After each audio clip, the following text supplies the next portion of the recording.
Welcome to the Vector Garden YouTube channel. This is part 5 of our little series on image trace, and in this part we're going to talk about hand-drawn and hand-painted stuff. I've got here a watercolor kind of painting, and this is oil, and this is digital. So I've done that in Adobe Fresco. And when we zoom in, then you see the simulation of how water gets soaked up into the paper, and we see all these soft kind of flowing color in this thing. So for some reason or other, people like to image trace that, and let's see what goes and what doesn't work. So I'm clicking on watercolor and get the warning that this image is too large, but it will work anyway. So let's zoom into it, and you see this nice gradient that cannot work. When we turn on the original, then you see this is gone. Now, of course, we can increase the number of colors in this. So this is not a number of colors, but a tendency. We want to have more colors, but still you get the steps. And then also we can get more precision into this, so we can get more details. And you see that in here, in this area. So there's more detail in here, and there's more detail in here. But that nice paper is just gone. What also won't work is transparency. So watercolor, of course, is transparent, and let's put something into the back. I'm going to create some rectangle here, and let's make that transparent already and get it into the back. And now we've got the white color that we can ignore. So let's ignore the white here. Again, you see it will only ignore white and not make the fringes transparent. So there's no transparency in here, but we can, of course, later on go to transparency in here and just set this to multiply. And you see, yeah, that's not quite what we would like. We can also reduce the opacity, but what you will not get is that varying kind of opacity that you would have. So this is not quite what you would get with a real watercolor painting, or even with a pixel-based watercolor painting, such as you could do in Photoshop. Also, this oil painting stroke is not really working very well. I'm going to set this to 100% opacity, and let's take a look at the original, and you see all this nice detail in that brush stroke is just gone. That doesn't work. And you could make a brush, an Illustrator brush out of that, but it's nothing compared to the real game.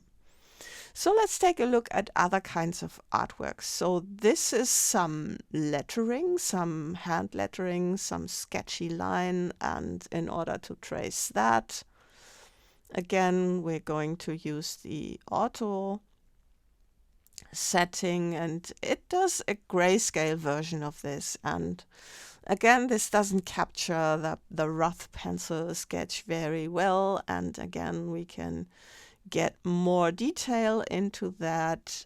And what we need to do is reduce the noise setting so we get even more detail, so that smaller parts will get traced, but this is not the real rough, coarse version of a pencil sketch that you get with this. You can recolor that later, so that is something that we could take a look at. I'm going to make a copy of it, And first we are going to take a look at another setting. So if we trace that in black and white, and this is again the preset, so we have to make more detail in this. You see it's getting better, and again there we get all these little tiny vector shapes, and this looks very much like pencil, a rough pencil on rough paper. And then you can adjust the threshold in here and make this slightly darker or lighter. And you see when we make this lighter, then we get more of the detail. So that's how you can get a pretty good impression of pencil. And again, see that you check ignore color. And then when expanding that, you can apply any color you like. So let's take a look at how to get this in a different color. You need to expand it for that. And there we've got it. It still has the white background. I'm going to leave that. And in order to recolor that, you go to Recolor Artwork. And in Recolor Artwork, let's close the image trace. There is the Recolor Artwork, and we're going to the Advanced Options. And then, of course, you need to turn off the black in the Color Reduction Options, which is this button here. And then we're going to set this to one color. And there you see it has taken up that gray. We need to get that darker. So, and then see that we can get some color in here. And you see, you can turn this into a different color and get colored pencil of this.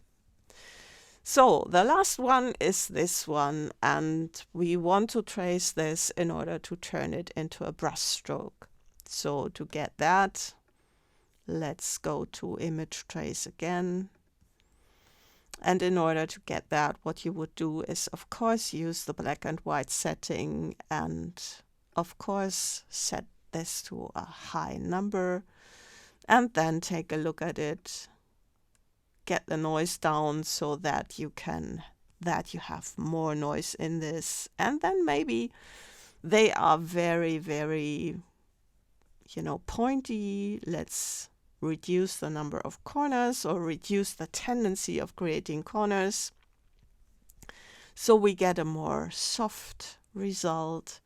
Of course, ignore white, so we have less work with this afterwards. And then you need to find a soft spot for the threshold. So just so you see this, what it's doing, like so. And then since it will get a brush, always take a look at these numbers. So you see at the moment we have 12,000 anchors in this, which is very, very high for a brush. And you want to watch out for that. So those were some tips about how to image trace hand-drawn stuff.